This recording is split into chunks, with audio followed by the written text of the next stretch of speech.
Welcome to good morning Bharat. ఈరోజు ఉన్నటువంటి వార్తలు ఉన్నటువంటి విశ్లేషణ తెలుసుకునే ప్రయత్నం చేద్దాం. దయచేసి పొలిటికల్ వాయిస్ను లైక్ చేయండి, షేర్ చేయండి, సబ్స్క్రైబ్ చేయండి, కామెంట్ చేయండి. ఈరోజు ఉన్నటువంటి ముఖ్యమైనటువంటి వార్తలు. నన్ను పిచ్చోళ్ళు చేశారు. రంజిత్, మహేందర్ రెడ్డి ఆస్కార్ స్థాయి నటులు పార్టీ మారబోమని నా ముందే లొల్లి పెట్టుకున్నారు. కట్ చేస్తే 15 రోజులనే ఇద్దరు కాంగ్రెస్లో చేరారు. పట్నం వెన్నుపోటు వల్లే తాండూరులో ఓడిపోయాం. కేకే కడియం కష్టకాలంలో పార్టీని వీడి వెళ్తున్నారు. ఇవన్నీ చూస్తే తెలంగాణ రాజకీయ యవనిక పైన బీఆర్ఎస్ అనేటువంటి పార్టీ అధికారం కోల్పోయినటువంటి 3-4 నెలల్లోనే దాదాపుగా ఆ పార్టీ బీఆర్ఎస్ స్థాయిలోకి, బీఆర్ఎస్ పుట్టి మునిగేటువంటి స్థాయికి, ఆ పార్టీ ఉనికికే ప్రమాదంగా మారేటువంటి పరిస్థితిలోకి ఎందుకు దిగజారబడింది, ఎందుకు నెట్టబడింది అనేటువంటి అంశం పైన ఇప్పటికీ బీఆర్ఎస్ శ్రేణులు, కేటీఆర్ లాంటి నాయకులు, మరి అవగాహన రాహిత్యమా రాజకీయాల్లో 2009 నుంచి అధికారంలో ఉన్నటువంటి వ్యక్తి స్వయంగా కింది స్థాయి కార్యకర్త నుంచి కాకుండా ఒక ముఖ్యమంత్రి కొడుకుగా లేదంటే ఒక పెద్ద నాయకుడి కొడుకుగా రంగప్రవేశం చేసినటువంటి వ్యక్తికి ఆ విషయాలు అర్థం కాలేకపోతుండవచ్చు. కానీ తెలంగాణలో ఏం జరిగినటువంటి అంశం, ఇవాళ వస్తున్నటువంటి కాళేశ్వరం అవినీతి కానీ, ఇవాళ వస్తున్నటువంటి ఫోన్ ట్యాపింగ్ వ్యవహారం కానీ, ఒక లిక్కర్ కేసు లాంటి వ్యవహారాలు కానీ 2023లో జరిగినటువంటి ఎన్నికల సందర్భంలో ఏవి కూడా పెద్దగా వచ్చినటువంటి వార్తలు కావు. అవినీతి అనేటువంటి అంశం ఇంతగా రాలేదు. కుటుంబం అనేటువంటిది వచ్చింది. అయినా సరే ఈరోజు వస్తున్నటువంటి ఫోన్ ట్యాపింగ్ లాంటి పెద్ద బాంబు పేల్చేటువంటి వార్తలు కూడా ఎన్నికల సందర్భం లేవు.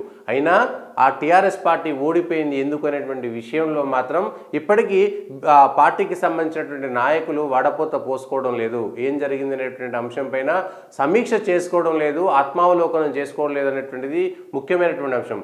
ఈరోజు ప్రకటించబడినటువంటి అభ్యర్థులు మధ్యలోనే కాడొదిలేసి మేము పోటీ చేయ మొర్రో అనేటువంటి మాట వస్తుంటే ఇప్పటికీ జరిగినటువంటి నష్టం ఎందుకు అనేటువంటి విషయం పైన అవగాహన లేకుండా చేస్తున్నటువంటి అంశం. ఎందుకంటే 2009 వరకు 2014 వరకు ఉన్నటువంటి ఎన్నికల విషయాలు కానీ, ఎందుకంటే అప్పుడు అధికారంలో లేకపోయినా తెలంగాణ అనేటువంటి ఉద్యమాన్ని పెట్టుకొని, తెలంగాణ అనేటువంటి విషయాన్ని పెట్టుకొని సవారీ నడిపినటువంటి వ్యక్తి కాబట్టి ఆ అంశం తనకు వెన్నుదన్నుగా ఉన్నది.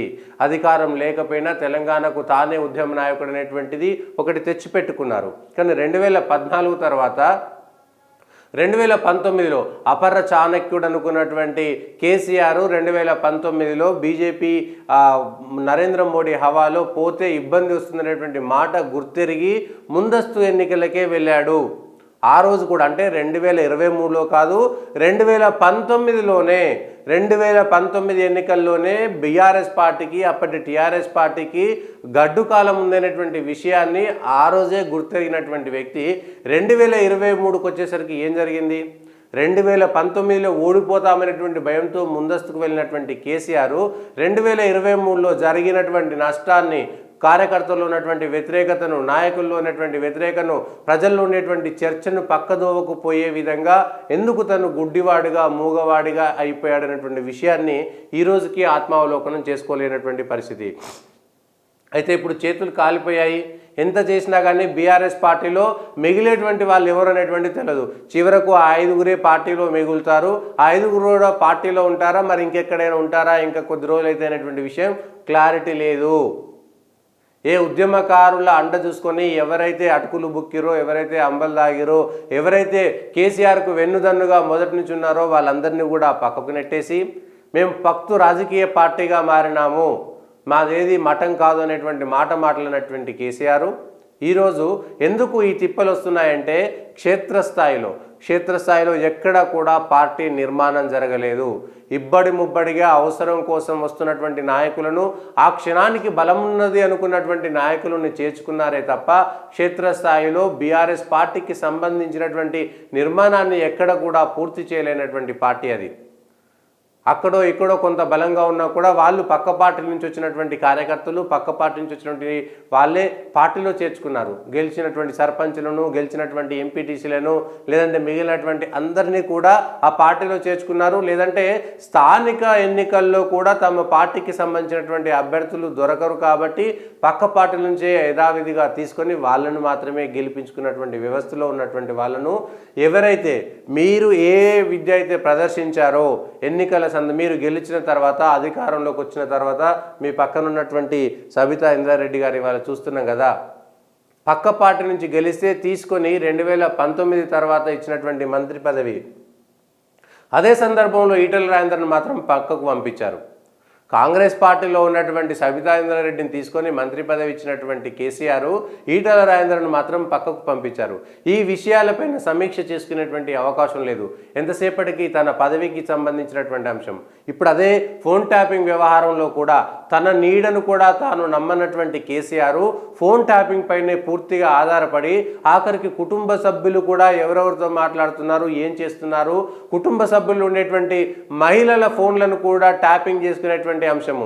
ఆఖరికి హరీష్ రావును కూడా నమ్మకుండా 2018లో గెలిచిన తర్వాత కొద్ది కాలం పాటు మంత్రి పదవి ఇవ్వకుండా ఆ తర్వాత హరీష్ రావు ఫోన్ ట్యాప్ను కూడా చేశారనేటువంటిది.